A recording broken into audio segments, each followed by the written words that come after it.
Hi, Scorpio Sun and Rising. Welcome to your May 2023 Astro Update. It's Rena here. The big news in May is that there is going to be a lunar eclipse in your sign.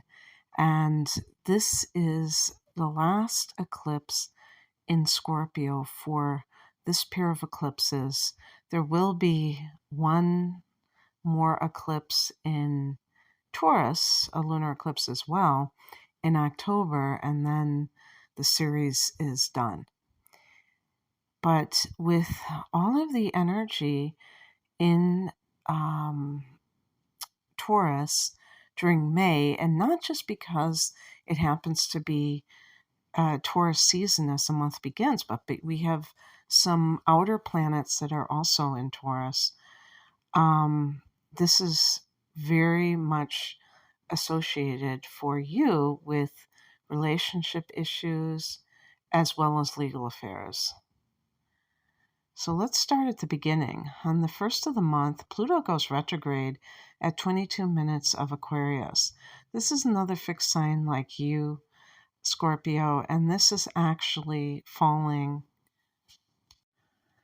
in the fourth house of home and family, technically, but because it is even 1 degree of Aquarius, I'm going to speak on the Pluto retrograde as it affects the third house, because on June 11th, I think it is, it will officially go back into Capricorn, and there will be another Pluto retrograde in 2024 back into Capricorn. So the third house transit of Pluto and Capricorn is not done yet.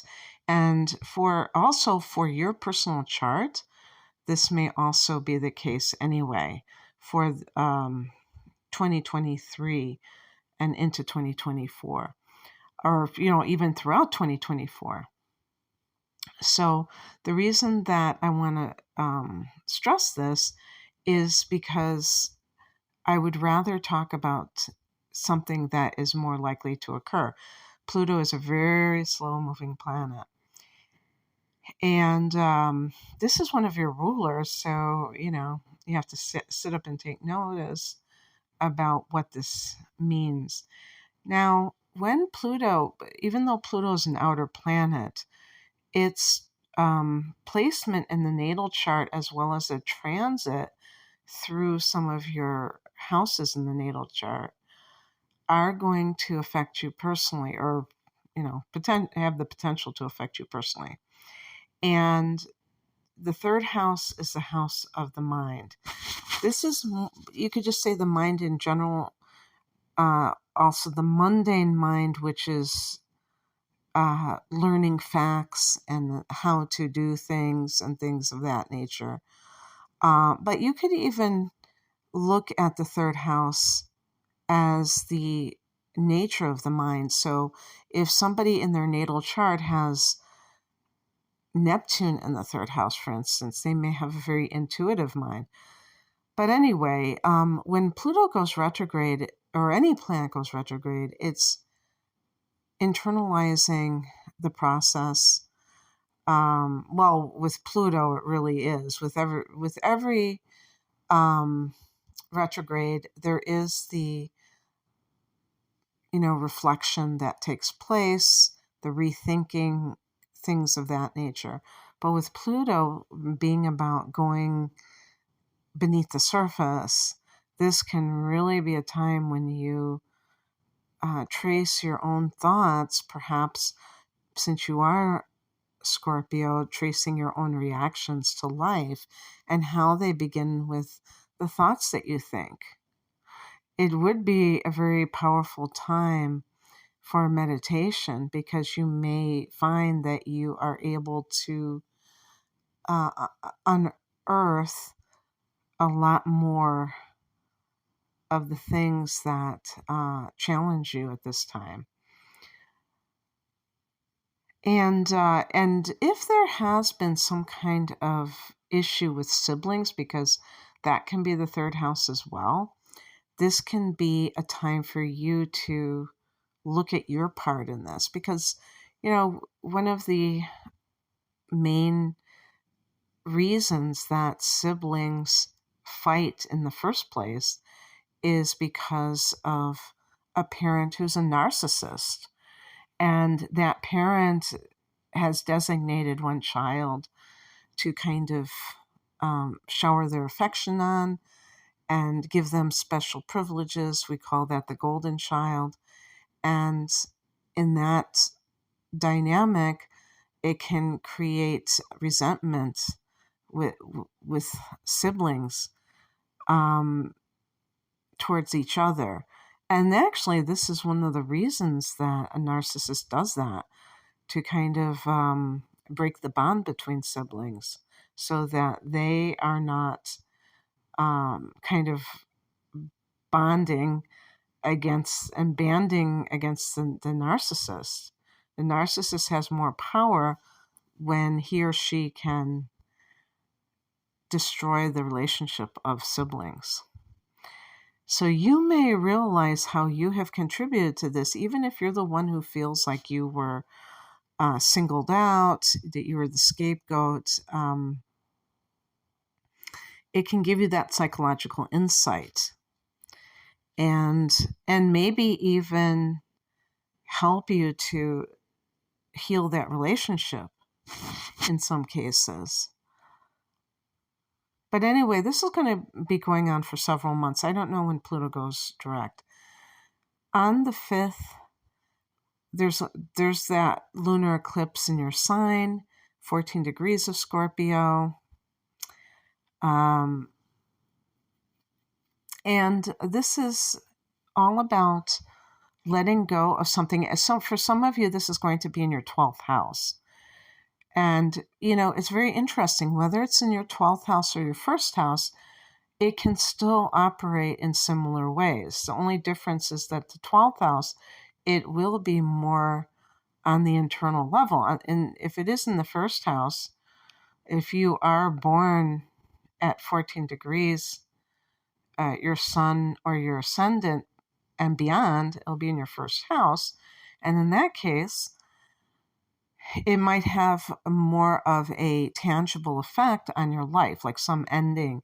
Let's say you're deciding that you're going to move. Because even though I would usually say that the 4th house would be about moving, because the first house really does describe the life in general, I think any changes that a person makes or that are made for them in this time frame can be thought of as, life changes in general that are connected to the lunar eclipse. And you may vow to conduct yourself differently, because that could be the first house. With Scorpio, I think a lot of the way that you conduct yourself is kind of viewing other people as a threat, a potential threat. And you may be quite guarded. And let's say you have Scorpio rising and your sun is in Sagittarius, and you want to be more open in life, and you don't like that you are guarded, and you may vow to let that go. A lunar eclipse is like a letting go, a release. In the 12th house, this can be bad habits, addictions, delusions, illusions, or the desire to escape, escapist tendencies. Addictions are escapism.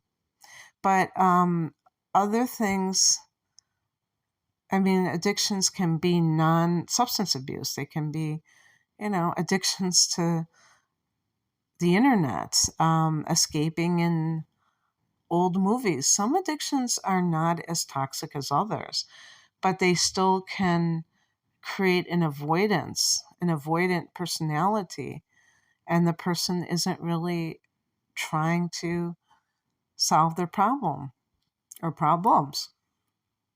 So this can be a very healing eclipse for you if you embrace it. On the 7th, Venus goes into Cancer, another water sign that trines you. And this is coming from the 9th house. So you may, if you're single, you may find yourself attracted to someone or starting some kind of romance with someone who is from a different country, a different race, a different culture. If you're traveling, you may find, it's like how Stella got her groove back, falling in love or whatever with someone on a cruise or wherever you are when you're traveling. This can be money to go to college. This can be money from publishing. On the 14th, Mercury goes direct at 5 degrees 51 minutes of Taurus. There's that opposite house, the opposite sign. Any kind of legal affair. This could be, maybe it's a document even that you are getting hammered out correctly. You spot a mistake. Maybe if you went to get a marriage license, there was some kind of problem that delayed it, and in the next few weeks, it is resolved. A misunderstanding with your significant other, perhaps. On the 16th, Jupiter goes into Taurus. So Jupiter goes into that 7th house. And there might be, oh yeah, you know what? I wouldn't be surprised if the Mercury retrograde and going direct has something to do with an inheritance or other, like, during a divorce, fighting over the money or fighting over child support or something along those lines, because you did have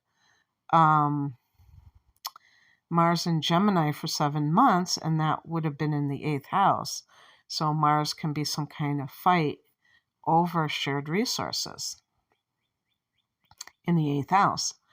So now we have these planets like Jupiter going into the 7th, and that can be about money. So luck with a lawsuit. In the next year, there's going to be opportunities for you to meet someone, if you're single, that is marriage material, or, the equivalent of marriage material, life partner material. On the 19th, we have a new moon in this area as well at 28 degrees of Taurus. So that kind of enhances this idea of some kind of new developments in the area of committed partnership and legal affairs. On the 20th, Mars goes into Leo, so more fixed energy. This is your 10th house of career. So really getting powered up in career, Scorpio. Make sure that you are not being too aggressive. Mars is your co-ruler, and Scorpio people do love power. I'm saying that in a generalized kind of way. I am generalizing. And also, you may not play nice with others, even your own supervisor or authority figures. Mars here can be having a rebellious attitude or clashing with them.